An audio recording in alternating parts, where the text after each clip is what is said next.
For the past 10 years, Samsung has been steadily increasing the RAM in its Galaxy S series, but for some reason, the Ultra models have been stuck at the same maximum RAM for 4 straight years. Yes, there was one small exception, but we'll talk about that in a minute. Now here's the exciting part. According to a fresh report, that streak might finally be ending.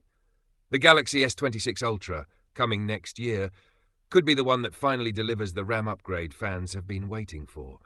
And this time, it's not just a limited version for select countries. It's expected to be a proper global release, available alongside the usual 12GB variant. Technically, Samsung did offer 16GB of RAM with the Galaxy S25 Ultra, but only in a few select markets. Most people never even saw it.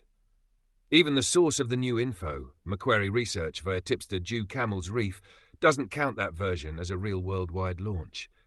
If the latest report is accurate, the S26 Ultra will finally bring 16GB of RAM to users around the world. And that's a pretty big deal.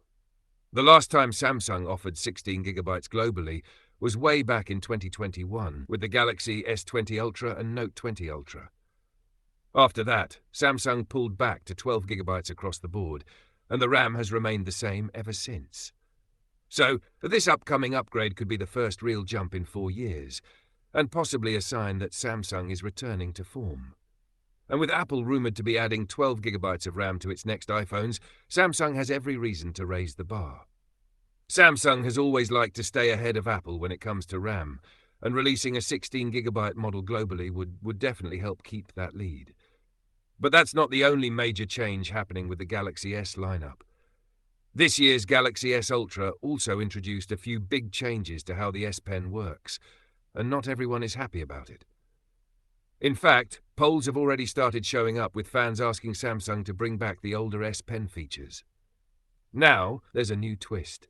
According to leaker Setsuna Digital, the Galaxy S27 Ultra might completely remove the built-in S Pen. Instead, Samsung could switch to an external S Pen, like the one used with the Galaxy Z Fold series or the Galaxy S21 Ultra. Why would Samsung do this? 2 reasons. Cost and internal space. Ultra phones are already expensive. Removing the built-in S Pen could help Samsung lower manufacturing costs, or at least avoid raising the price even more. And without the S Pen slot, there's more room inside the phone.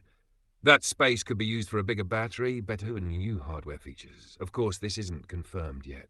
The S27 Ultra is still early in development, and Samsung could still change its mind, especially if fans push back hard enough. Sadly, it seems the Galaxy Z Fold 7 might not be so lucky. According to another leaker, PandaFlashX, Samsung has cancelled a new type of S Pen that was designed to work without needing a digitizer in the display. We don't know exactly which device this was meant for, but all signs point to the Fold 7. The reason? The Fold 7 is rumoured to be based on the Z Fold Special Edition, a thinner device that didn't include a digitizer layer. That helps reduce thickness, but it also means no stylus support. Even though the Fold 7 might feature a titanium hinge that wouldn't interfere with a digitizer, it looks like Samsung is choosing to keep the design slim instead of keeping stylus features. It's still unclear what direction Samsung is going to take. So between the long-awaited RAM upgrade, the possible removal of the built-in S Pen, and these mystery S Pen leaks, there's a lot happening with Samsung's next-gen phones. And with Galaxy Unpacked rumoured to take place in July, we won't have to wait long to find out what's really going on. So what do you think? Is Samsung finally back on track, or are these changes a step too far? Let us know in the comments. Thanks for watching, and don't forget to like, subscribe and turn on notifications so you never miss a video. See you next time.